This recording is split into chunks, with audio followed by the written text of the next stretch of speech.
Powered by the Montana Television Network. This is the 10 o'clock news on Q2, Montana's news leader.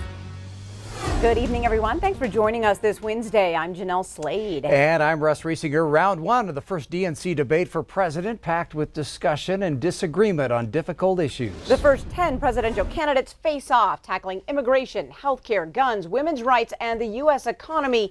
And surprisingly, very little talk about President Trump. Well, 3 women and 7 men went head-to-head. Tonight's debate included top-tier candidate Senator Elizabeth Warren and those looking to move in from the fringes. We're joined now by Nicole Killian in Miami tonight. Nicole, a lot of emotion and passion on that stage. Yeah, well, Russ and Jeanelle, this was a pretty all-encompassing first round of the debate. There was talk of domestic and foreign policy. Parts of the debate were conducted in both English and Spanish. But as far as the time limits that the candidates were held to, well, that went out the window. The Democratic candidates for president took the stage in Miami for an NBC News debate. Among the hot topics, the current crisis at the southern border. Watching that image of Oscar and his daughter Valeria is heartbreaking. It should also piss us all off. For all the American citizens out there who feel you're falling behind, who feel the American dream's not working for you, the immigrants didn't do that to you. The big corporations did that to you. Candidates were asked about the state of the economy. Who is this economy really working for?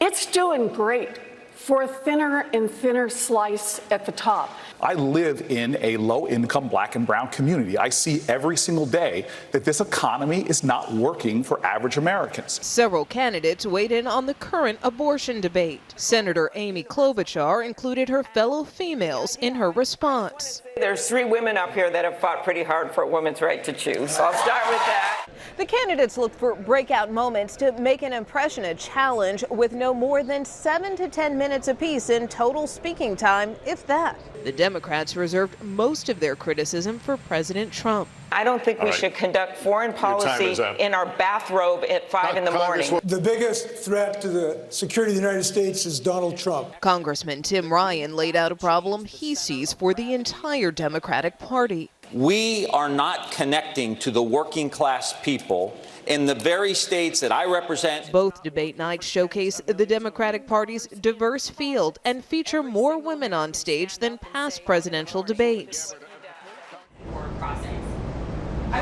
Well, President Trump is currently traveling to Japan right now aboard Air Force One, and he appeared to be watching tonight's debate, tweeting one word, boring. His campaign also just put out a statement calling tonight's debate the best argument for President Trump's re-election. Russ, Jeanelle.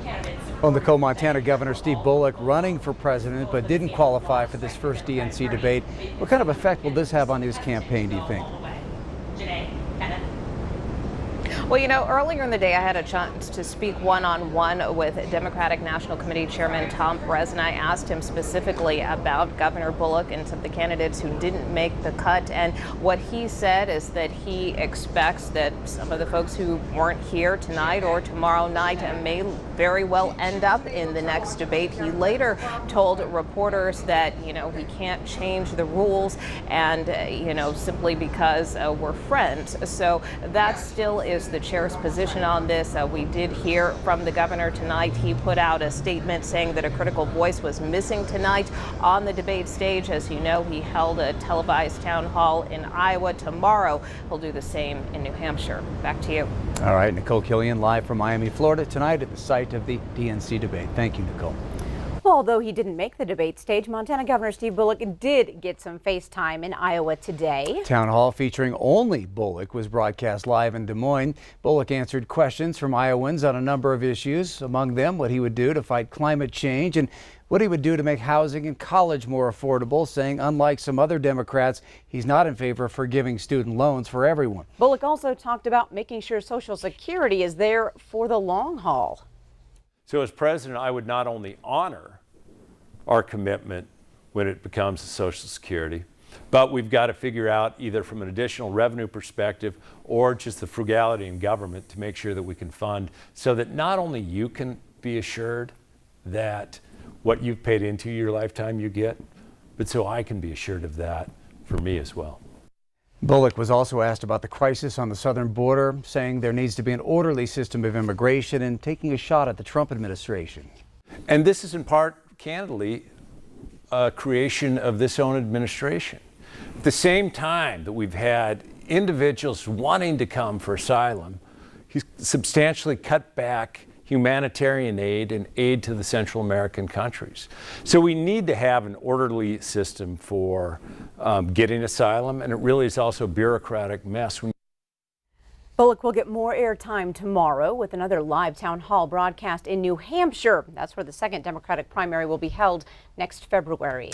We are learning new details tonight surrounding a collision between the USS Billings and another ship at a pier in Montreal. Tonight, the USS Billings is undergoing repairs. That's according to Navy officials. Video shows the ship with assistance of two tugs when the starboard side of the warship made contact with the port side of a cargo ship that was docked at the pier. Witnesses say it somehow lost control after the lines were let go. After 2 years of construction, the USS Billings, a littoral combat ship, was delivered to the Navy in February. Now, the collision happened Friday, and the Navy is now conducting an investigation. Officials say there is minor damage to the starboard bridge wing, but a full assessment of that damage is ongoing. So the ship will be temporarily docked in Montreal. The ship was expected to reach Florida in July and be commissioned on August 3rd. The collision is not expected to impact those dates. On the weather scene tonight, it's a beast to the east, Bob, but it all seems calm on the western front. Yeah, I was noticing over in Helen, they had blue skies at 8 o'clock, so it's just a gorgeous night. But let me show you what we did have tonight in eastern Montana. Oh, my goodness, look at this. We had baseball-size hail in Powder River County, over there by Moorhead. Also, we still have a severe thunderstorm warning for Carter County, 70-mile-per-hour winds and quarter-size hail. A little farther to the north, up there on the Mizpah Creek, we are looking in Custer County, flooding there, flash flooding due to heavy rain in that region.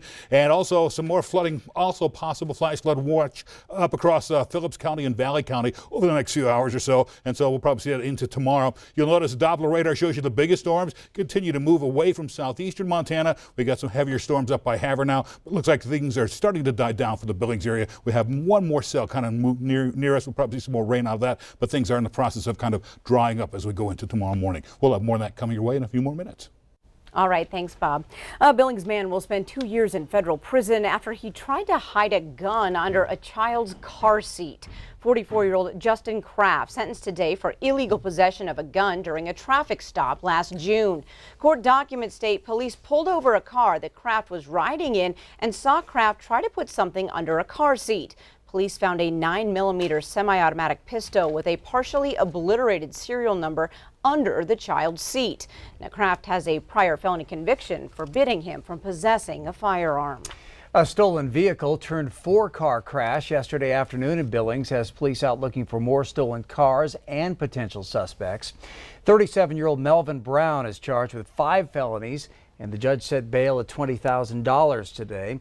Police say Brown was driving a stolen black Volvo down Broadwater Avenue just before 5 o'clock Tuesday. When a police officer flashed his lights, Brown took off. 7 blocks later at 15th and Broadwater, police say he T-boned a car, crashed into 2 more vehicles before he stopped, jumped out, and fled on foot, but was quickly caught. Tonight, Lieutenant Brandon Woolley tells Q2 police are now investigating Brown's involvement in other stolen vehicles and possible connections to other potential suspects. With all the recent rain, a lot of people around our area have their eyes in the skies and also on their foundations. Homes along Viewcrest Drive, which sits north of 6th Avenue, deal with damage due to seepage from an irrigation canal, and people are asking us about the canal system and who oversees it. According to the city of Billings, the main ditches within the county are controlled and maintained through ditch easements and private companies. In the case of the homes on Viewcrest, the Billings Benchwater Association owns that section of canal and is therefore responsible for its maintenance. Now, that particular ditch runs from the Yellowstone River in Laurel all the way out to Shepherd. The city points to the individual companies for questions about repairs, other concerns, and even just access to the water. As we told you yesterday, the Billings Benchwater Association did turn off the water on Friday. Now, the association is currently installing a layer of rubber-like sealant to the canal to help curb seepage and plans to turn the water back on by Monday. Well, we know Montana's rivers and streams can be dangerous this time of year. One Helena family knows that truth firsthand after a 3-year-old girl fell in a raging creek last week. Now first responders credit her grandfather's quick thinking and action to helping save her life. MTN's Evelyn Schultz spoke with him exclusively. He says the rescue is nothing short of a miracle. Paul never misses a shot, enjoys hiking along Prickly Pear Creek with his family. But 1 week ago, an evening outdoors quickly turned potentially deadly. We didn't really expect the water to be moving swiftly and as fast as, it is right now. The family was getting ready to go home. That's when he realized his 3-year-old granddaughter, Montana, had fallen in the creek. She was more or less floating on her back, and, she was crying out, "Papa, Papa." Paul is almost 62 years old and uses a cane to walk long distances, but he moved quickly to find his granddaughter. I kept on, crying out, in my own words, God, Creator, you have to, intervene, do something for us. This is the point where I need you the most. I'm just like a turtle, I can't even, to move as fast as I did that evening. He followed her cries and floated to where Montana had snagged on some logs. I went under probably a couple of times in that current. The water current was pretty swift and pretty strong, and the water came up to my chest. He grabbed her and waded in the rushing water. I told her, we gotta hold on. You gotta hold on to Papa, hold on to me, and help is on the way. First responders arrived quickly, formed the line, and brought them both to safety. Rescuers say Paul's quick reaction likely prevented Montana from drowning. He just dove in the water and kind of followed her down until she got hooked up on a log jam, and he should be credited with saving her life as well. Never Miss a Shot credits his faith and the instinct that comes with being a grandfather. If it wasn't for the man upstairs, we probably would have had a different outcome. Because of God was using me, we're still here today. In Helena, Evelyn Schultz, MTN News. Well, Elkhorn Search and Rescue says that whole ordeal was over in about 35 minutes, which must have seemed like hours. Exactly, eternity. Paul spent 2 nights in the hospital treated for hypothermia, but tonight 3-year-old Montana and Grandpa are both doing well. Good to hear. Coming up on tonight's 10 o'clock news, it's all about bringing home the bacon and making sure what made the bacon is safe from disease. We're going to show you how. Plus, if you're tired of being bugged by bugs this season, we'll talk to the experts and find out the best bug spray. And later in sports, they won a game. Now can they win a series? Highlights from the Mustangs' final game of their road trip. You're watching MTN News with Jeanelle Slade and Russ Riesinger. Storm Tracker weather with Bob McGuire. And sports with Scott Breen. This is the 10 o'clock news on Q2, Montana's news leader.